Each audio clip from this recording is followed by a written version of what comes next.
So you think Zenith is the strongest weapon of Terraria? Might you be missing on a hidden gem of a weapon that can surprise you? Nah, Zenith is just broken. Alright, let's try that with magic weapons. So you think Lunar Flare and Lost Prism are strongest magic weapons simply because they are post-Moonlord? Yep, I mean they are endgame weapons.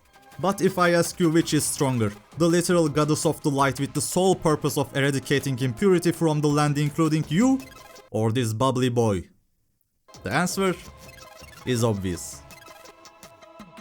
Bubblegum is a really powerful magic weapon, but often overlooked by people for two reasons. First, it is dropped by an optional boss that not everyone is a fan of doing, and two, its range is short as f***. But if you were to actually use this, would it be just a useless item or a hidden gem? Let's test it out and see what this bubbly boy can do. Bubblegum is a hard mode magic weapon and it drops from Duke Fishron, which is an optional boss, and due to its difficulty it is considered post-Plantera or post-Golem. I say it is considered because you can actually fight it as soon as you enter hard mode. But unless you know what you are doing, I wouldn't really recommend it. And since the weapons you can get after killing Plantera is more than enough for Duke Fishron, especially for mages, I am going to put Bubblegum here in the pre-Golem part of the progression line.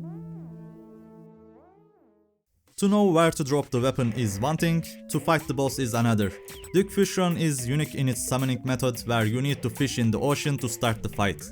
But for that you need to use a special bait called truffle worm, which you can find in the underground glowing mushroom biomes. And these slimy things are cowards that run away from you if you don't catch them fast enough, so you get the idea why people don't always fight Duke Fishron. If you are planning to grind the boss for drops, which I usually do, I recommend building a simple truffle worm farm like what you see on the screen now. Unless you want to chase these damn worms all around, of course.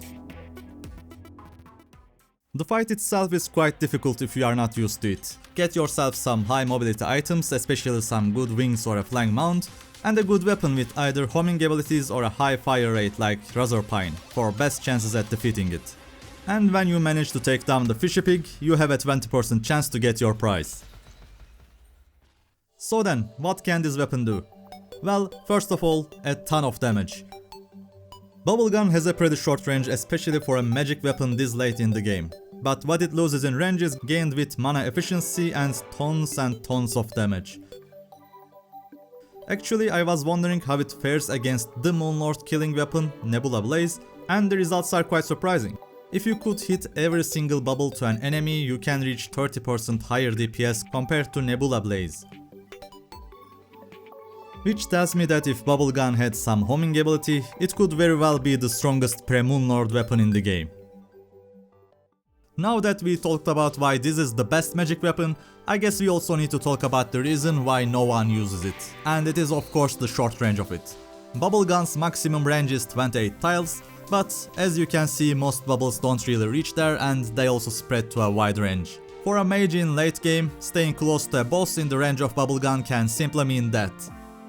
And there are not even a lot of bosses left if you are in pre-Golem, which means even though it is a high risk high reward weapon, most people just prefer a low risk option.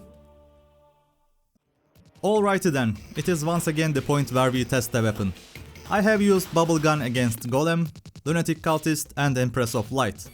Also, since this is the point you may want to do Frost and Pumpkin Moon, I have also included Pumpkin and Ice Queen just for fun. And you see the kill times.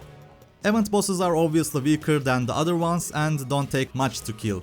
And of course Golem is always going to be easy. But these times are really damn quick, especially for a boss that moves around so much like Empress of Light and Lunatic Cultist. It only took around 2 minutes or less, which shows that if you can take the risk, Bubblegum just threats the enemy. But it really should too, cause boy, that was a close call. But of course just looking at boss kill times with a single weapon doesn't give us a lot of information, so let's choose a single target and compare Bubblegum with other weapons. For this I initially planned to use Lunatic Cultist as target practice, but it wasn't a very good idea because, well, basically he is very small. Bubblegum's range and spread become a huge disadvantage when the boss is 3 pixels tall unless you decide to face tank the damage and get into his personal bubble. That's why we will be going with the big lady, Empress of Light instead. And the weapons I used are Razorblade Typhoon, Blizzard Staff, Night Glow, Stellar Tune, Laser Machine Gun and Heat Ray. And these are the times for each one. All of the weapons are from same progression point, and I also included the two from Empress of Light to simply see if they are better or worse than Bubblegum.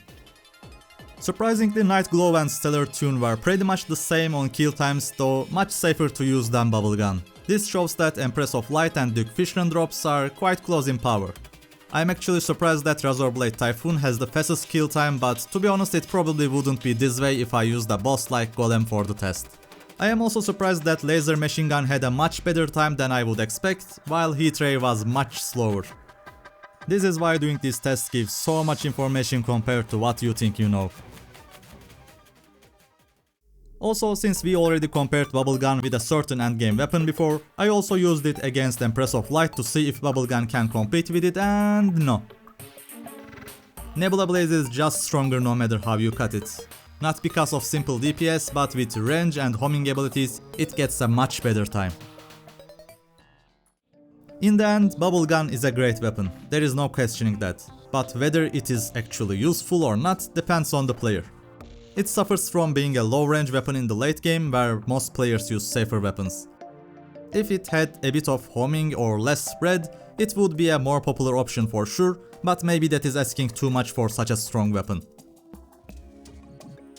1.4.4 increased the range of Bubblegum, so who knows, maybe the final update will add something more. But what do you think? Do you use Bubblegum in your playthroughs and enjoy the high DPS, or Duke Fishron is just too much of a hassle to farm this?